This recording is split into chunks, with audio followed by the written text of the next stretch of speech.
Hey everyone, it's Tony George from DocSports.com. Hope the volume's working better on these videos for you. Made some adjustments. We're going to talk Big Ten basketball. And when we're done, we're going to talk about the extraordinary events that have unfolded in college and pro football over the last 24 hours. Matter of fact, 48 hours. Yesterday, Griff Murphy and I did a podcast on StreamYard, which is called The Vegas Beat, which is a side project I do. I'm going to be doing it once a week. We talked about the NFL playoffs there. We're not doing the Doc's Gridiron six-pack. The reason for the show was announcing our new basketball show, which launches next Friday, where we'll be giving you college and pro basketball. Kind of a preview for the weekend and some free picks for you. That'll be out every Friday right here on this YouTube channel. The StreamYard show, which is a little bit more raw and unfiltered than family entertainment values here on YouTube. We got to be careful with the amount of subscribers we have, saying anything that could be controversial or construed any other way or a bad word or two. StreamYard, we're a little bit more candid. And you can tune into that. My Twitter is at TGeorgeSports. It's archived there now. It was live. It was a live show, but it's archived there. As well as my Facebook page. Just type in Tony George Sports. I've got a group page over there. And we offered up two names we're looking at. You can vote on them. It's either Doc's Double Dribble or Hoops Happy Hour. Leave your comments here on this YouTube video today, too, of which one of those two. No new suggestions. We got it narrowed down to those two.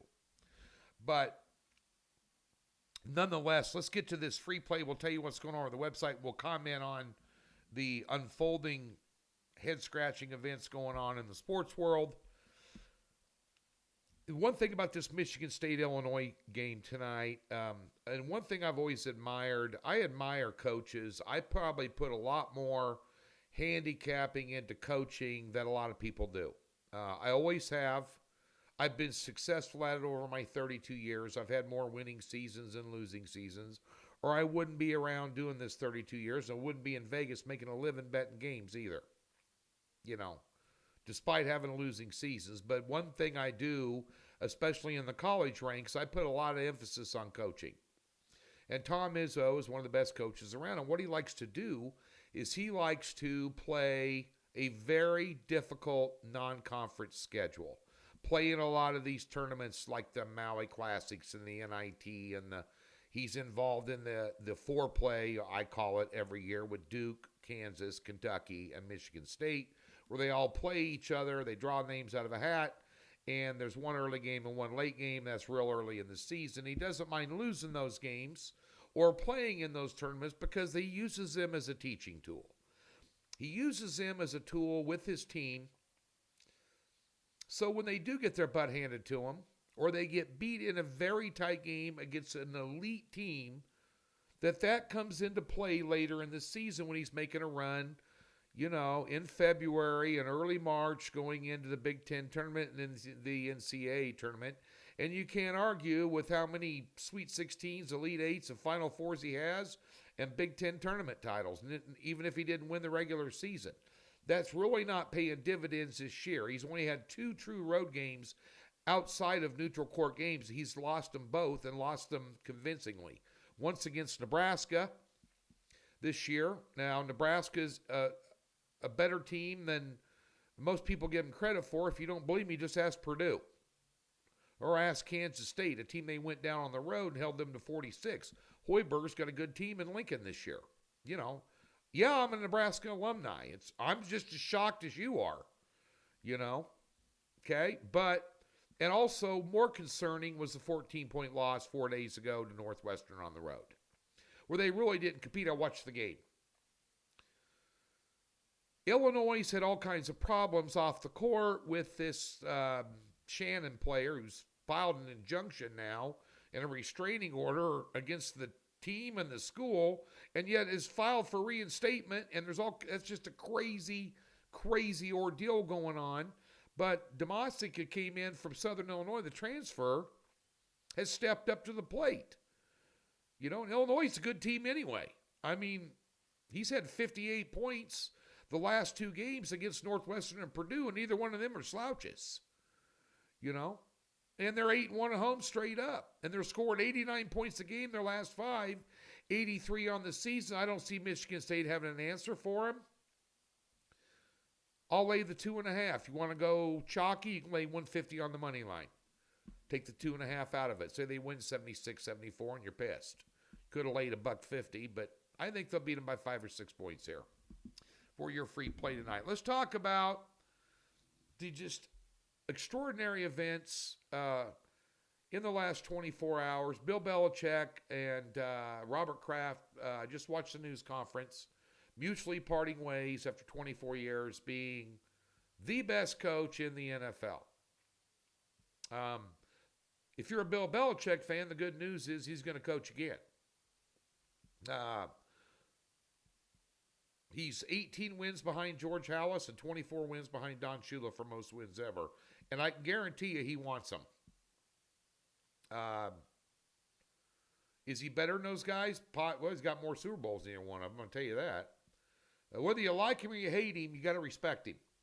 I get you. I can understand the hate. Now he's a cheater, this, that, and the other. Everybody loves Harbaugh. He was a cheater. Cheated this year and won a national title. All you hear is good news now. But Bill Belichick will be coaching again somewhere in the NFL.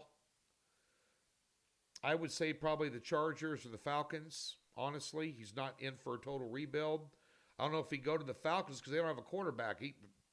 Part of the reason of his demise this year is they didn't have a quarterback at all. Jones was never a good pick. Zappe isn't going to do anything.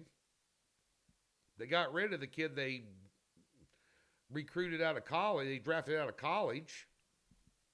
They obviously didn't do anything in camp. But, a guy was around 24 years. I'm old school. I hate to see stuff like this. I hate to see the demise of the Pac-12. I don't like change. I'm in my late 50s and, I like old school. I don't like high tech. I hate TikTok. I liked it when we could handicap football games before the internet. I've been doing this before the internet. Where you go to, all the lines were public perception based, and if you just went and read the box scores from last week's games in the newspaper when we didn't have laptops and PCs, and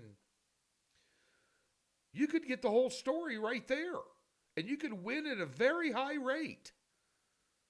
I did for years. Those days are long gone. Pac-12's long gone. It's eviscerated out of nowhere. Pete Carroll stepped down. Basically a politically correct way that front office said, we don't want you coaching anymore, but we'll give you a job internally. You can be a consultant. They want to go a different direction. Nick Saban. Now that came out of nowhere. He's in his 70s. I get it. Doesn't need to prove anything to anybody. He's got 7 national titles, 6 with Bama and 1 with LSU. So you got a lot of marquee job openings in college football. That's one of them. Probably going to see Michigan open up. Harbaugh's going to be in the mix here. Somewhere. Pardon me, maybe Las Vegas. I don't see Belichick coming here. Again, no quarterback. Chargers, they got a quarterback.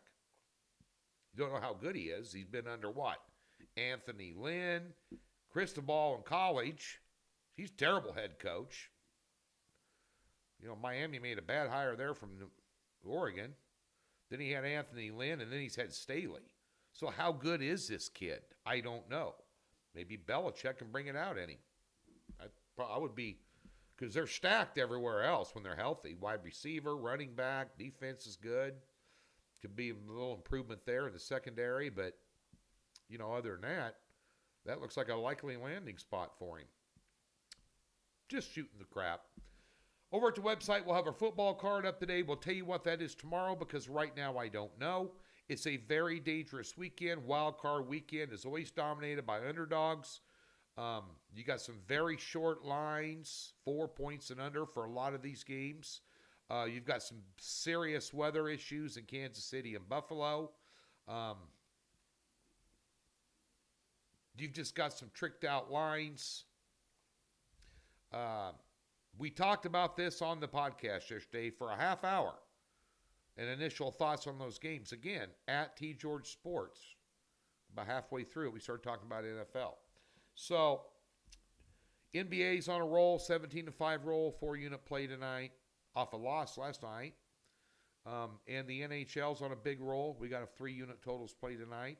Now, 4 and 3-unit plays aren't something you can hype up, but I just cherry pick one game at a time and just slowly build profit. I know it sounds boring. I know you can't come in here and hype it up, but that's how we roll.